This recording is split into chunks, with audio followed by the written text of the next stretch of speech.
Audiobook Face Oculta, de Anderson Bourdignon de Oliveira. Capítulo 1. Final de tarde do primeiro dia, sexta-feira. No centro da cidade de Curitiba, grandes empresas se destacavam no comércio pela estrutura e empreendimento. Uma delas, a empresa de tintas Krill Arte Visual Limitada, muito bem conhecida e também por muitos requisitada. Seu diferencial era a variedade e suas inovações. Sempre lançavam produtos que satisfaziam as necessidades dos clientes.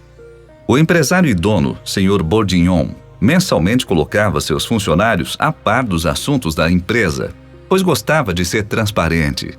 Segundo ele, uma forma diferente de administrar seus negócios, o que também lhe possibilitava ser visto como um patrão sem traços egoístas e burocráticos. Seguindo o cronograma da empresa, naquele mês foi apresentada através de uma palestra a nova área que seria construída a primeira filial.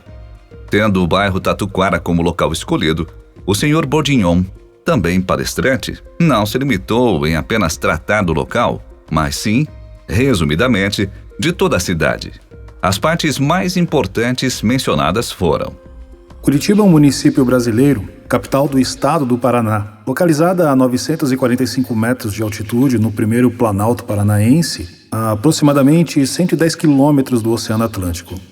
Em 2007, segundo a revista norte-americana Reader's Digest, era a cidade com melhor qualidade de vida do Brasil. É a 7ª cidade mais populosa do Brasil e a maior do sul do país, com uma população de 1.851.215 habitantes.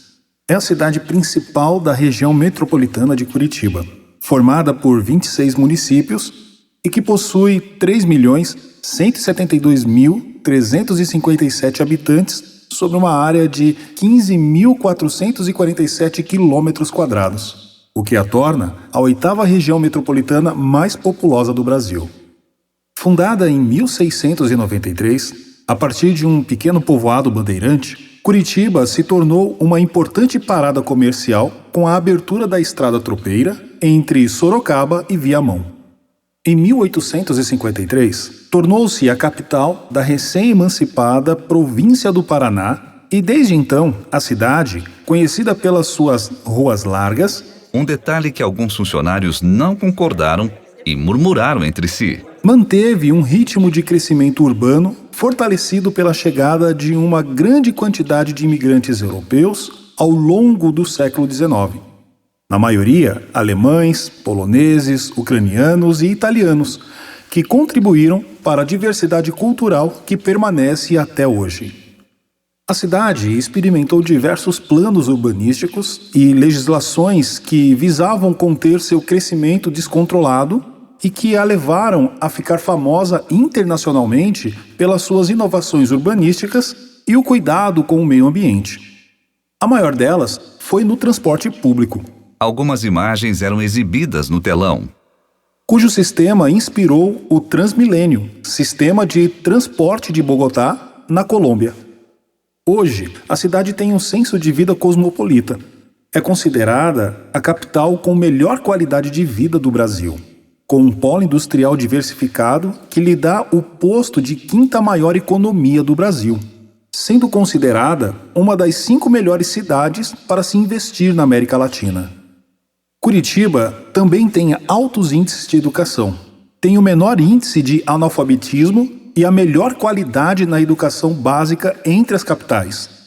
O índice Mastercard de Mercados Emergentes 2008, criado com a intenção de avaliar e comparar o desempenho das cidades em diferentes funções que interligam os mercados e o comércio no mundo inteiro, indicou Curitiba na 49ª colocação entre as cidades com maior influência global. Curitiba também foi citada em uma recente pesquisa publicada pela revista Forbes como a 3ª cidade mais esperta do mundo, que considera esperta a cidade que se preocupa de forma conjunta em ser ecologicamente sustentável, com qualidade de vida, boa infraestrutura e dinamismo econômico. E interrompido por uma pergunta curiosa, educadamente respondeu: A origem do nome da cidade, talvez a mais coerente, é a seguinte, meu jovem. A hipótese mais popular para a origem do nome da cidade é a de que este derivaria da expressão indígena E usando um quadro escolar portátil, escreveu algumas palavras. Curi Iti Ba, que em língua guarani significa muito pinhão. Mais precisamente, Curi ou Coré significa pinheiro do Paraná, ou talvez pinhão, a semente do pinheiro. Tibe vem do verbo existencial itibe. Ibá é um sufixo locativo, livremente traduzido para lugar onde. Outra hipótese se refere à língua tupi, falada pelos colonizadores portugueses na época. Em tupi, Coré seria algo como pinheiro, pinhão. E etuba é um sufixo que indica ajuntamento. Portanto, seria algo como ajuntamento de pinheiros, ou conforme traduz Silveira Bueno, pinheiral. Curitiba está situada no domínio vegetacional denominado Floresta Ombrófila Mista, composta por estepes gramíneo-lenhosas, pontuadas por capões de florestas com araucária, além de outras formações, como várzeas e matas ciliares. Na vegetação local, ainda aparecem remanescentes do pinheiro do Paraná, araucária angustifolia, que resistiram à ação civilizadora dos tempos atuais. As araucárias estão em bosques particulares e públicos, agora protegidas pela legislação ambiental que impedem a sua derrubada. Medições recentes indicam que a área verde de Curitiba é de 51,5 metros quadrados por habitante, cerca de 3 vezes superior à área mínima recomendada pela ONU, sendo um dos índices mais altos do Brasil e superior ao de uma cidade como Londres. Tais áreas são compostas fundamentalmente por parques e bosques municipais a proteger parte das matas ciliares de rios locais, como o Rio Barigui e o Rio Iguaçu. Há também, na cidade, uma grande variedade de praças e logradouros públicos associados a vias públicas habitualmente bem arborizadas. No ano de 2007, a cidade ocupou o 3º lugar numa lista das 15 cidades verdes do mundo, de acordo com o sítio estadunidense Christie. Ilustrou ele com fotos. A vegetação da cidade também é caracterizada pela existência de uma grande quantidade de ipês roxos e amarelos que dão um toque especial à paisagem da cidade durante a floração de final de inverno. Quase todos ouviam atentamente a palestra. Alguns cochichavam e outros estavam ali apenas em corpo. Mesmo assim, Bourdion seguiu falando enfaticamente sobre a região a ser ocupada. O bairro Tatuquara, onde instalaremos a filial, é um dos 75 bairros da cidade brasileira de Curitiba e possui uma área de 11,23 km². Conhecido por possuir em seu território a CEASA, Central de Abastecimento, inaugurada em 8 de agosto de 1976, o bairro, porém, só começou a receber grandes investimentos em implantação de infraestrutura básica a partir de 1993, quando a Coab passou a direcionar seus projetos habitacionais para o bairro, constituindo grandes conjuntos habitacionais como as vilas Santa Rita, Jardim da Ordem, Santa Cecília, Moradias Monteiro Lobato, Moradias Paraná, Vila Evangélica, Riacho Doce, dentre outras. Hoje, conta com uma infraestrutura completa com postos de saúde, armazéns da família, liceu de ofícios, farol do saber, creches e várias escolas municipais e estaduais, se destacando os colégios estaduais Desembargador Guilherme de Albuquerque Maranhão e Beatriz Faria Ansai, e as escolas municipais Vila Zanon, Darcy Ribeiro, Dona Pompilha e Margarida Orso da Lagaça. Algumas vilas não aparecem no mapa, não são reconhecidas legalmente, ou seja, invasões realizadas irregularmente, como no caso da Vila Raul Zanon, Santa Luzia e a mais recente, a Vila Terra Santa. O Tatuquara é um dos bairros mais populosos da cidade, com cerca de 36.330 habitantes. Faz limite com o município de Araucária. Segundo essas informações, acredito que será um belo investimento. Acredito também E este é um dos motivos que me impulsionaram a abraçar este bairro, que futuramente, segundo pesquisa feita, será implementada uma área de lazer muito grande, onde arrastará uma boa quantidade de turistas, ou seja, onde faremos girar a economia da cidade. Falando em turismo, segundo o levantamento feito pela International Congress and Convention Association, ICCA, Curitiba é a 6ª cidade brasileira com o maior número de eventos internacionais e, segundo dados da FIP, é a 3ª cidade a receber turistas estrangeiros para fins de negócios. Em 2006, a cidade ocupou a 6ª posição entre as melhores cidades brasileiras para a realização de eventos e turismo de negócios. No mesmo ano, o fluxo de turistas superou o número de habitantes. Dos 2 milhões de visitantes, pelo menos metade desembarcou a negócios. Para atender à crescente demanda, o Parque Hoteleiro Curitibano se desenvolveu e hoje é considerado o 4º maior do país. Os bons restaurantes e os serviços customizados dos hotéis agradam a 92,4% dos que deixam a cidade, de acordo com dados da Secretaria de Estado do Turismo do Paraná. Em 2007, a capital paranaense foi eleita pela revista Viagem e Turismo, da editora Abril, como a 4ª melhor cidade brasileira para viagens e turismo, ficando à frente de grandes centros turísticos nacionais como Fortaleza, Natal, Gramado, Maceió e Recife. Curitiba foi eleita como o melhor destino cultural e melhor custo-benefício para turismo da região sul do Brasil, na edição especial Guia 2008 da revista Veja, o melhor do Brasil. A matéria ainda cita a localização estratégica da cidade, o que a tornaria uma espécie de capital do Mercosul.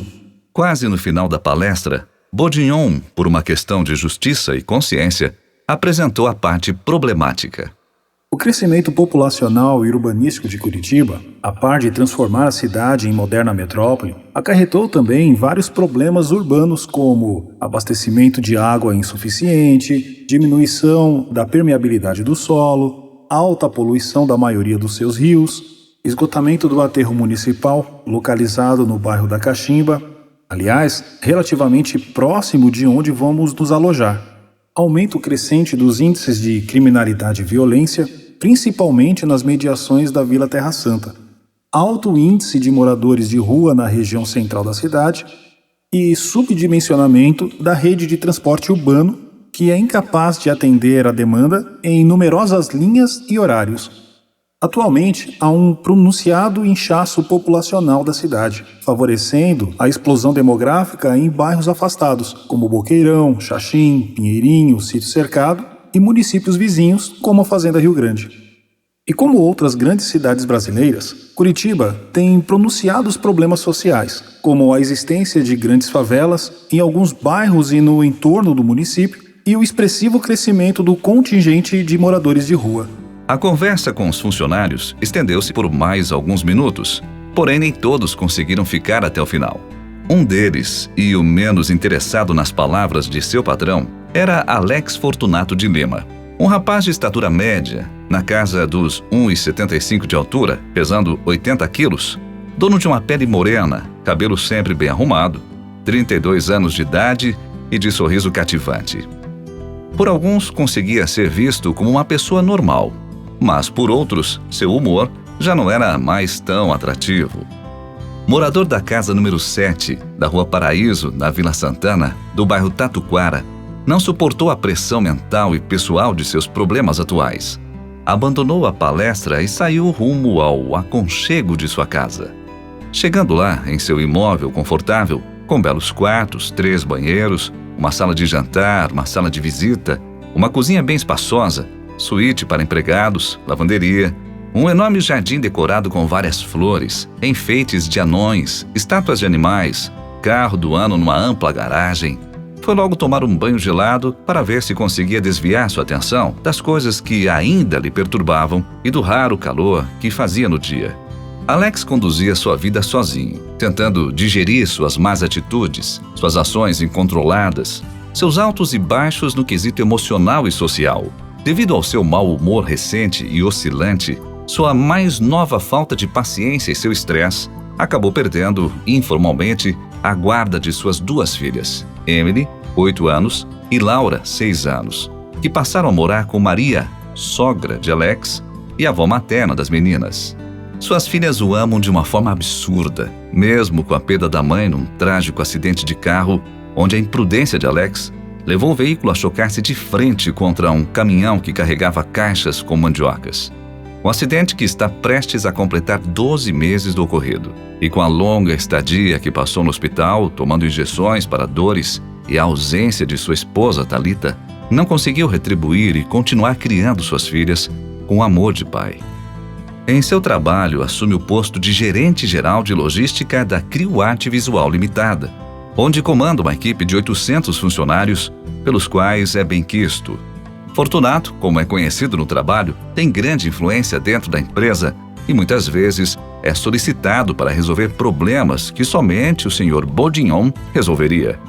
Alex diverge sua atitude social ao, algumas vezes, levar até sua empresa tudo o que deveria dar às suas filhas: amor, carinho, atenção e companheirismo. Seu psicólogo atribuiu esta inversão de atitude devido ao emocional, pois sabendo que Emily e Laura adoravam a mãe, Alex sente-se culpado e imperdoável, já que foi ele o autor da tragédia. O fato de não conseguir substituir sua esposa na educação e ver suas filhas dependentes da criação da avó o tornou, de certa forma, um pouco amargo consigo e com seus entes queridos. Sempre no final da tarde, ao fazer o trajeto de volta para casa, seu estado de espírito ia se modificando. O coração começava a apertar, o nó na garganta passava a lhe tirar o ar. Os pensamentos voltavam no tempo e a culpa insistente lhe atormentava, lhe chateava, trazendo para dentro do seu coração uma raiva autopunitiva. Alex era refém das lembranças. Percebendo aquele ambiente sufocante, amontoado de fantasmas imaginários criados pelo remorso e pela saudade de sua esposa, decidiu dar meia volta e vagar pela cidade. Atormentado pela culpa, com socos no volante, lágrimas nos olhos, pensava em encerrar sua vida ali mesmo. Tamanha era a dor em sua consciência e em seu peito. Mas por algum motivo maior, acovardou-se. Não lhe sobrou coragem para tal. Ao avistar pessoas felizes nas ruas enquanto sua alma sangrava por dentro, sua situação psicológica piorava. Sem dúvida alguma, a saudade e a vontade de chegar em casa e rever sua família reunida contribuíam muito para aquele momento desesperador. Mas a realidade agora era outra. O que Alex encontrava todos os dias ao chegar em casa era o silêncio e o vazio dos cômodos. Eram as únicas coisas que o esperavam. Foi então que decidiu voltar à empresa e ficar longe de casa na esperança de amenizar o sofrimento.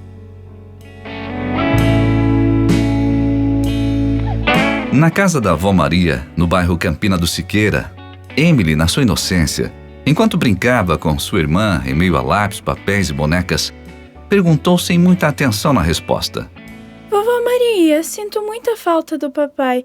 Por que o vemos tão pouco? Será que ele não gosta mais de nós? Maria estranhou a pergunta, pois, por ser apenas uma criança, deveria perguntar pela mãe, que não estava mais presente. Porém, lembrou-se que sua filha Thalita as educara religiosamente bem. Então, de forma sutil, respondeu: Minha filha, senta aqui no colo da vovó. Seu pai anda trabalhando muito, está liderando um projeto novo na empresa e a casa da vovó é um pouco longe do trabalho do papai. Mas sempre que dá, ele vem para ficar um pouquinho com vocês. De forma alguma ele se esquecerá de vocês, pois o papai as ama muito. Como de costume, mandou logo outra pergunta totalmente oposta ao assunto, bem do jeitinho que só as crianças sabem fazer.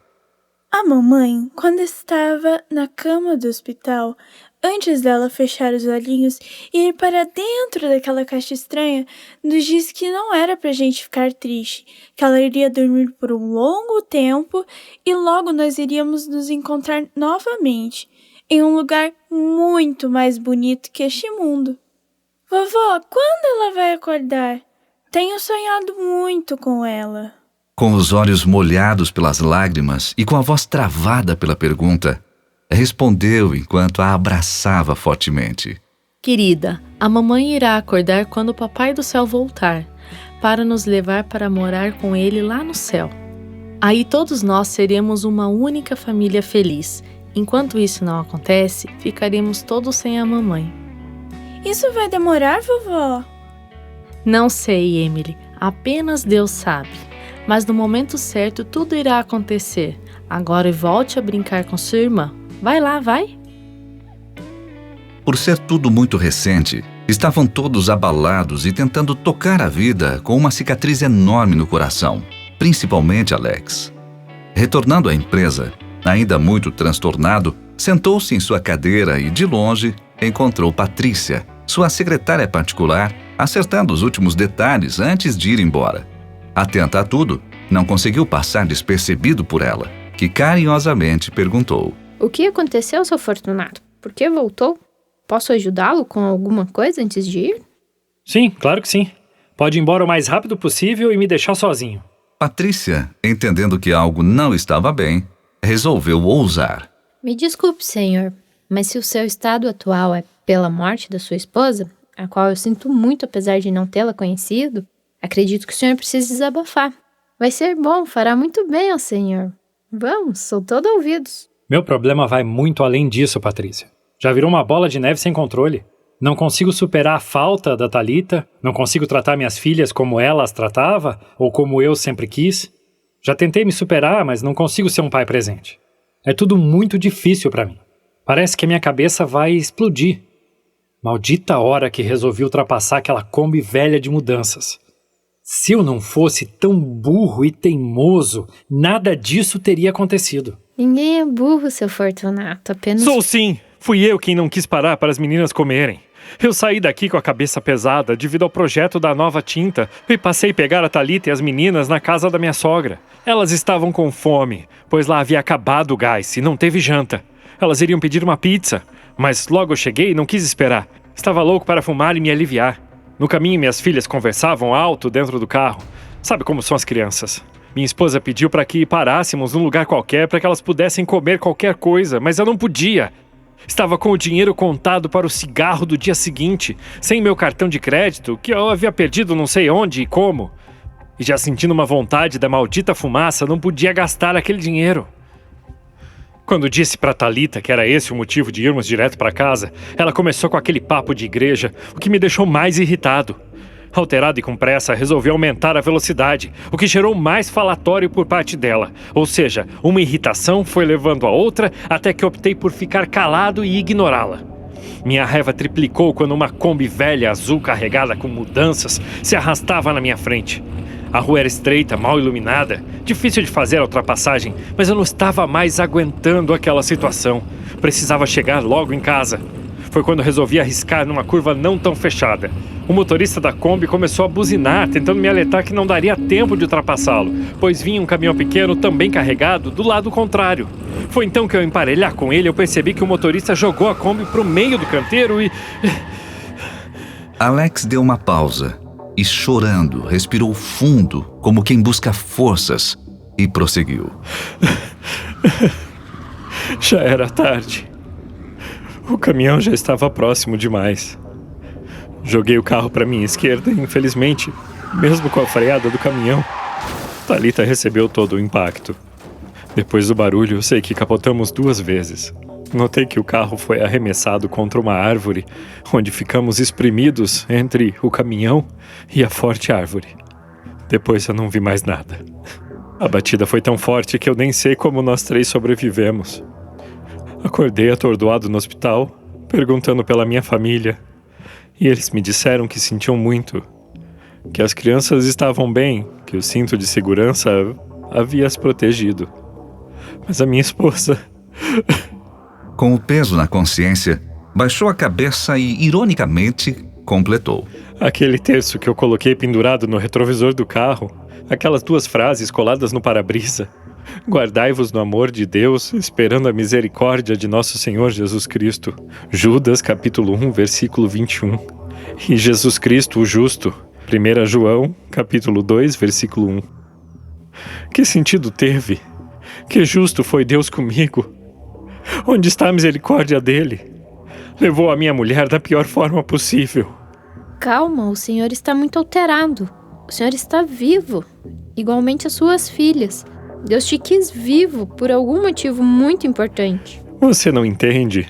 Eu amava a minha mulher. Nós éramos uma família feliz. Nos dávamos super bem. Minhas filhas estavam sempre comigo. Eu tinha tempo para elas. Até que eu resolvi me dedicar, fazer mais pela empresa e aceitar gerenciar aquele projeto para a nova loja, pois precisava de mais dinheiro. Estava trabalhando de domingo a domingo. E veja só o que eu consegui. Hoje eu não consigo nem olhar nos olhos das minhas filhas. E dizem que Deus é justo. Eu sempre frequentei as missas, fui um bom pai e um bom marido, mas parece que não adiantou muito me guardar no amor de Deus. Não vi misericórdia alguma. Por que, Patrícia? Por que ele fez isso comigo? Me diga. O que está acontecendo com a minha vida? Soluçando, Alex deixou-se abraçar carinhosamente pela sua secretária, que não sabia bem o que dizer e que, no momento, preferiu manter o silêncio por alguns instantes, pois sabia que o estado emocional de seu patrão não iria dar espaço para uma conversa mais aprofundada. Tive uma ideia, seu Fortunato. Suas férias, a segunda, se eu não me engano, já está quase vencendo. Por que o senhor não descansa um pouco e depois retorna com a cabeça e o coração mais sereno? Vai lhe ajudar muito. Pensativo e de cabeça baixa, respondeu: Talvez, quem sabe. Apesar de haver coerência no que você diz, ou melhor, você tem razão. Se eu de fato esquecer um pouco a empresa e dedicar tempo para refletir... Então, se levantando rapidamente e enxugando as lágrimas com a camisa, decidiu: Acho que eu vou seguir os seus conselhos. Arrume as papeladas das férias e um canto para eu dormir aqui no meu escritório, pois para casa eu não volto, pelo menos por enquanto. Mas, seu Fortunato, já deu meu horário. E onde é que eu vou arrumar algo confortável para o senhor dormir? Você só pode estar de brincadeira. Na situação que eu me encontro, conforto é o que menos importa, minha filha. Tá, deixa pra lá. Depois eu me viro, dou um jeito. Agora vamos. Eu te acompanho até a porta e aproveito para dar uma volta e respirar um ar renovador na praça. Patrícia tinha apenas 6 meses de trabalho na Crio Arte Visual Limitada e sabia muito bem dos problemas de Alex. Era atenciosa com todos, mostrava-se dedicada em tudo o que fazia, tentava aprender coisas novas mesmo quando o assunto era de outro departamento. E quando sentia dificuldade, sempre perguntava, demonstrando muito interesse, pois sabia que era nova na empresa e precisava do emprego. Tinha seus cabelos tingidos de loiro, era dona de olhos verdes com um tom caramelado e de uma voz engraçada, diferente do comum. Quando falava, pronunciava um som agudo que, se ouvido por muito tempo, causava uma certa irritação, um desconforto. De pele clara, corpo bem desenhado, de estatura média, bustos fartos, Patrícia proporcionava debates na roda dos machões de plantão. Era sempre o comentário na hora da pausa para o café. Tais comentários e gracejos levantavam sua autoestima, fazendo com que seu jeito e sua aparência estivessem sempre recebendo o maior cuidado na hora de se produzir. Não revelava muita coisa sobre si, era sempre objetiva nas respostas que diziam respeito à sua vida pessoal. Fazia o tipo misteriosa e, quando as perguntas eram muito ousadas, com toda a classe e sensualidade, mudava de assunto. Era o que bastava para calar a boca dos curiosos. Secretária exclusiva de Alex, foi contratada através de um anúncio na internet para ajudá-lo enquanto se recuperava psicologicamente do trauma sofrido.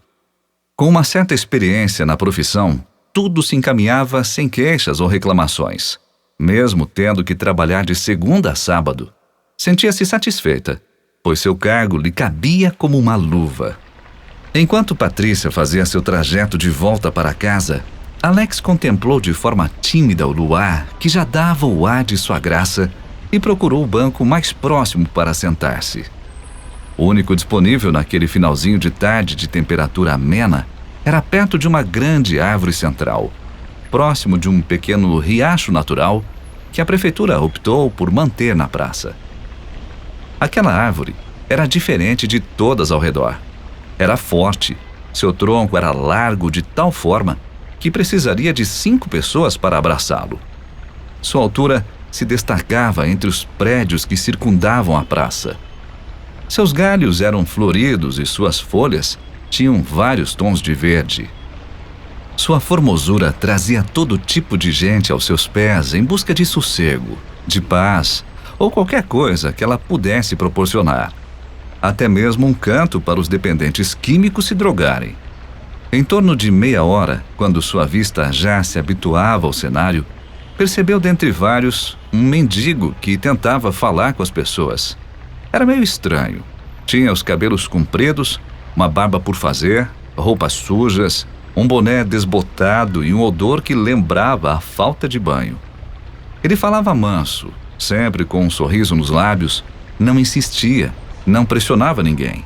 Porém, mesmo assim, não lhe davam a menor atenção. Não queriam ouvi-lo, não davam oportunidade. O ignoravam como se não estivesse ali. Então retornou ao seu cantinho preferido, ao lado do riacho e aos pés da grande árvore. Alex ficou intrigado com aquela cena, ainda mais por aquele senhor não vir até ele, pois o mendigo tentou falar com tantas pessoas e, estando tão próximo a ele, não falava nada. Aquele homem mal vestido, com um sorriso nos lábios, apenas o encarava e, com a cabeça recostada na árvore, parecia seduzi-lo, intimá-lo a uma conversa. Assim, vencido pela curiosidade, Alex resolveu se aproximar e quebrar o silêncio. Tempo estranho que está fazendo hoje, não acha? O silêncio foi congelante. Porém, o sorriso continuava no canto da boca do mendigo. Está tudo bem com o senhor? E depois de alguns segundos, pronunciando as primeiras palavras, respondeu: Sim. E com você? Não estou muito bem. Ando meio chateado com algumas coisas. Perdi minha esposa recentemente num acidente de carro. Opa, me desculpe. Acho melhor não chateá-lo com os meus problemas. O senhor já deve ter o suficiente. O senhor vive nas ruas e tal. Mas permita-me fazer-lhe uma pergunta, só por curiosidade. O que o senhor tenta dizer a essas pessoas? Por que insiste tanto em falar com elas? Estava lhe observando por um bom tempo e notei que muitas delas nem olham para o senhor. Isto não te irrita? Você tem o hábito de ler a Bíblia, meu jovem rapaz? Alex franziu a testa e respondeu: Muito pouco. Aliás, quase nada. Por quê? Diz em Apocalipse, capítulo 3, versículo 20, um dos livros da Bíblia, o seguinte: Eis que estou à porta e bato. Se alguém ouvir a minha voz e abrir a porta, entrarei em sua casa e com ele cearei e ele comigo. Simples, não é? Quero apenas pregar a palavra de Deus individualmente. Fazer com que ela entre na vida das pessoas. Capaz que é só isso. Você acha pouco? Não quis dizer isso. Refiro-me ao modo que escolheu para isso. Olha, colega, eu tenho a minha religião, minha esposa tinha a dela. Houve um desentendimento no início, mas depois conseguimos viver cada um com a sua crença e não houve mais problemas com a nossa maneira de buscar a Deus. Confesso que no começo foi meio difícil, mas depois tudo se normalizou. De vez em quando a Thalita, a minha mulher, pedia para que eu demonstrasse mais atenção ao conteúdo da Bíblia, pois escutar o padre falar uma semana sim, outra não, por 15 minutos apenas, uma vez por semana, era muito pouco. Mas nunca dei ouvidos a ela, pois sempre achei a Bíblia contraditória demais. Num trecho pede uma coisa, em outro já diz que não é bem assim. Ela até tentou me ensinar algumas coisas, mas não funcionou. Achei muito estranho, meio sem pé nem cabeça. Acredito que cada um interpreta a Bíblia do jeito que quiser. No mais, é só mais um livro. Vai da fé de cada um. E tem mais uma. Por que as pessoas teimam tanto em querer desvendar os mistérios da Bíblia? É muito simples, meu caro. Posso lhe responder usando a própria Bíblia. Retirando uma Bíblia debaixo das suas vestimentas, sem deixar de lado seu sorriso encantador, leu o seguinte: Está aqui, em Josué, capítulo 1, verso 8. Não cesses de falar deste livro da lei. Antes, medita nele dia e noite, para que tenhas cuidado de fazer segundo tudo quanto nele está escrito. Então, farás prosperar o teu caminho e serás bem-sucedido. Ou seja, são pessoas querendo fazer a vontade de Deus Pai, primeiro por amor e, em segundo, até como consequência e necessidade humana, terem uma boa vida e herdarem o reino dos céus. E como diz a passagem, deve-se meditar sobre a Bíblia dia e noite, ela deve ser inseparável. E se me permite um exemplo, a palavra de Deus deveria ser carregada como é feito com o celular. Ninguém consegue sair de casa sem ele. É bonito, mas é muito complicado dar ouvidos a isto quando Deus nos abandona. O que minha esposa ganhou por não cessar de falar da Bíblia para mim? Nada. Ela prosperou em quê? Em nada. Deus jamais abandona seus filhos, meu jovem. Veja o que diz aqui em Mateus, capítulo 28, versículo 20. E eis que eu estou convosco todos os dias, até a consumação dos séculos. Amém. Percebeu aqui a palavra todos? Todos os dias. São os seres humanos que o abandonam, e não ele ao ser humano. Alex sorriu e respondeu: Legal. O senhor parece entender bem da Bíblia, está afiado nas respostas. Mas eu preciso ir, esse papo já me cansou. Já está tarde e necessito de descanso para minha cabeça. Tenha uma boa noite. Tchau. Espere. Será que antes de ir, você poderia trazer algo para eu comer? Estou com fome. Alex tateou os bolsos e, coincidentemente, achou apenas as moedas reservadas para o cigarro. Na dúvida, lembrando do acidente, respondeu: É claro. Já lhe trago um cachorro quente com tudo dentro. Obrigado. Mas, se possível, traga daquele carrinho de lanches parado à sua esquerda. Achando graça em ver o mendigo lhe pedindo daquela forma, pôde sorrir com gosto após meses de tristeza, pois era um carrinho velho, pequeno e sem gente na fila. Sendo assim, sem muita cerimônia, foi até o esquisito carrinho de lanches. Ao olhar o cardápio, começou a rir novamente, pois as opções eram todas totalmente diferentes de tudo que ele já tinha conhecido. Em primeiro lugar, não era servido salsicha. O pão tinha uma aparência um pouco distinta, parecia uma panqueca, e os ingredientes eram incomuns. Sem saber o que pedir, solicitou a opinião do atendente, um rapaz o qual ele não conseguia ver muito bem o rosto. Para quem é o lanche? Alex simplesmente apontou para o mendigo, que continuava largado aos pés da árvore. Então aconselho que leve este lanche com carne de carneiro, um pouco de azeite de oliva, azeitona, ovos, algumas hortaliças e, para acompanhar, um belo suco natural de uva. Quanto vai me custar este negócio? Este é de graça, senhor. De graça? Manda brasa.